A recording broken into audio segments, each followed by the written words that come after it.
የተወደዳችሁ በመላ ዓለም የምትገኙ አድማጭ ተመልካቾች ትኩስ መረጃዎች ይዘንላችሁ ቀርበናል። ሁላችሁም ላይክ እና ሰብስክራይብ ማድረግ ማድመጥ እንድትጀምሩ ጋብዘናል።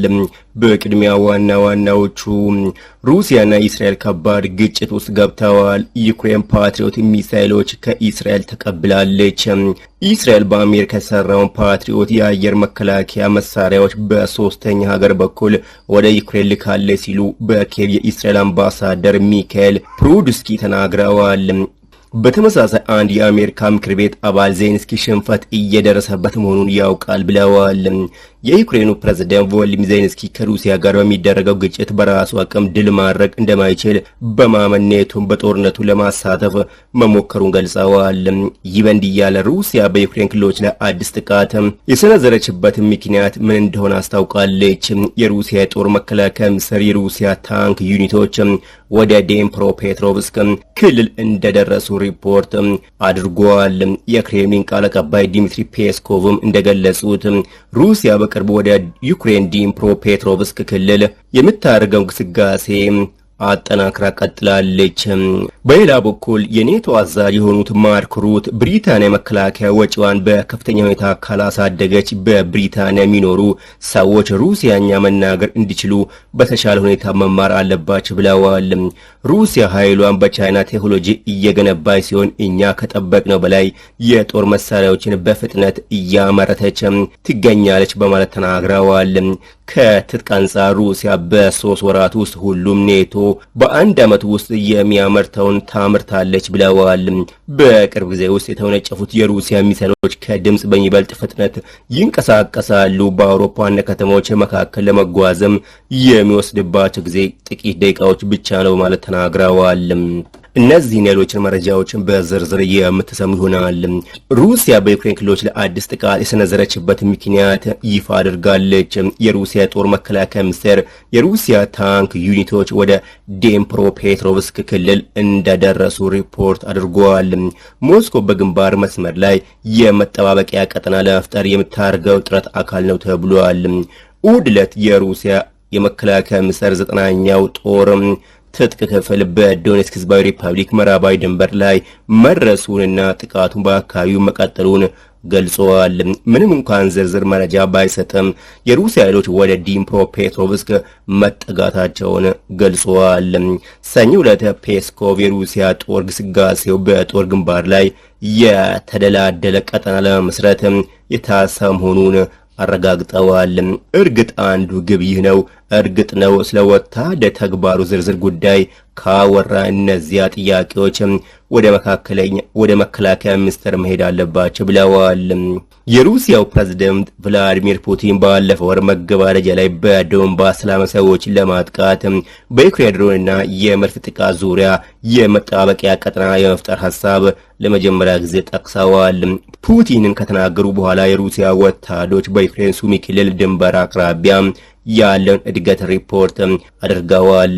ዘ ታይምስ ሩሲያ ወደ ዲንፕሮፔትሮቭስክ ክልል የመገስገሷ ዜና ለዩክሬን ትልቅ መርዶ መሆኑን ገልጿል። በተጨማሪም የሩሲያ ምክር ቤት አባል የሆኑት አንድሬ ክላሻስ ሩሲያ በዚህ አካባቢ ከባድ ወታደራዊ እንቅስቃሴ እንደጀመረች አምነዋል። ይህ ሆነው በኢስታንቡል ውስጥ በሩሲያና በዩክሬን መካከል 2 ጊዜ ቀጥተኛ ውይይት ከተደረገ በኋላ ነው። ሞስኮ ዘላቂ ሰላም ስምምነት ሊደረስ የሚችለው ኪየቭ ክሬሚያን፣ የዶኔትስክና የሉጋንስክ ህዝባዊ ሪፐብሊክን እንዲሁም የኬርሰንና የዛፖሪዥያ ክልሎችን እንደ ሩሲያ ግዛት አድርጋ በመቀበል ገለልተኛ ሆኖ ለመቀጠል ከተስማማች ብቻ ነው የሚል አቋም አላት። ዩክሬንን እንደማትቀበለው በተደጋጋሚ ገልጻለች። በሌላ መረጃ ቶም ቱቤርቪል ዩክሬን ከሩሲያ ጋር የምታደርገው ጦርነት በራሷ የጦር አቅም ማሸነፍ አትችልም ብለዋል። የአላባማ ሪፐብሊካን የሆኑት ሴናተር ቶሚ የዩክሬኑ ፕሬዝዳንት ቮሎዲሚር ዜሌንስኪ ከሩሲያ ጋር በሚደረገው ግጭት በራሱ አቅም ድል ማድረግ እንደማይችል በማመን ኔቶን በጦርነቱ ለማሳተፍ መሞከሩን ገልጸዋል። ይህ ደግሞ ወደ አዲስ የዓለም ጦርነት ሊመራ እንደሚችል አስጠንቀን ነበር ማለት ተናግረዋል።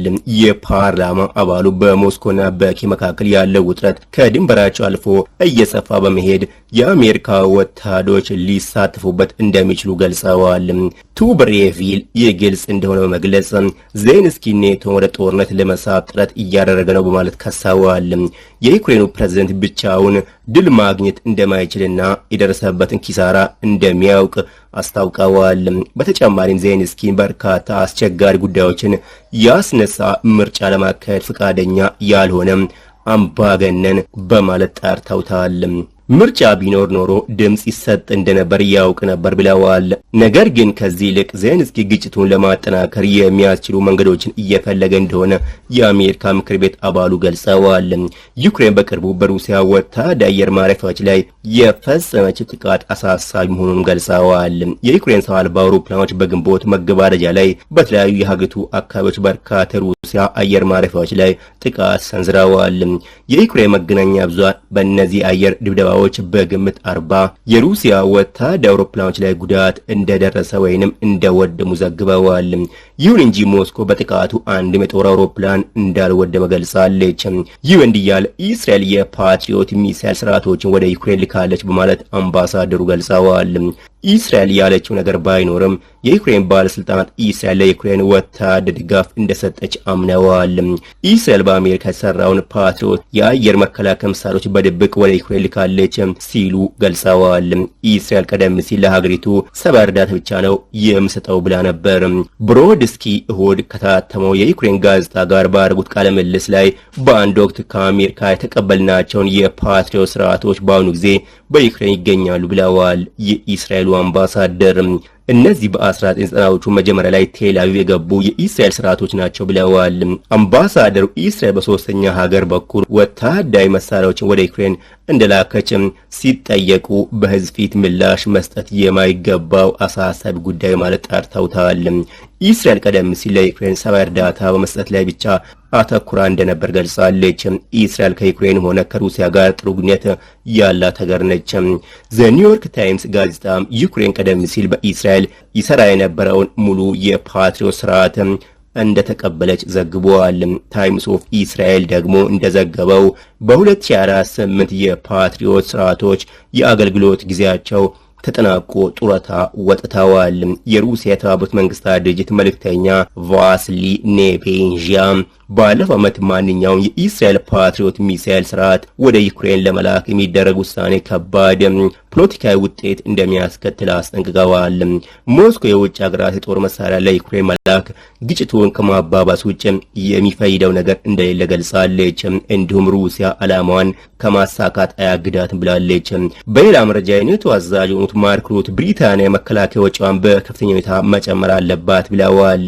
ይህንን ካላደረገች በብሪታንያ የሚኖሩ ሰዎች ሩሲያኛ መናገር እንዲችሉ በተሻለ ሁኔታ መማር አለባቸው ብለዋል። በለንደን ቻታም ሃውስ በተደረገ ንግግር ላይ ሩት የኔቶ መከላከያ ወጪ ቃል ለመፈጸም ግብር ማሳደግ አለባቸው ብለው አስበው እንደሆነ ተጠይቀዋል። ሀገራት የገንዘቦቻቸውን አያያዝ እንዴት እንደሚያስተዳድሩ የመወሰን የእርሳቸው ስልጣን እንደሆነ በመግለጽ ምላሽ ሰጥተዋል። ነገር ግን የማህበረሰባዊ ደህንነቶችን መጠበቅ ወሳኝ መሆኑን ገልጸዋል።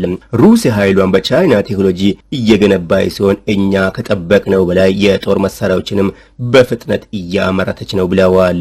ከትጥቅ አንጻር ሩሲያ በ3 ወራት ውስጥ ሁሉም የኔቶ ሀገር በአንድ ዓመት ውስጥ የሚያመርተውን ታመርታለች በማለት ተናግረዋል። የተወደዳችሁ በመላ ዓለም የምትገኙ አድማጭ ተመልካቾች የዕለቱ መረጃዎች በዚሁ ተጠናቀዋል። የቀረበው መረጃ ከወደዳችሁ በላይክ ሼር ድጋፋችሁን አሳዩን።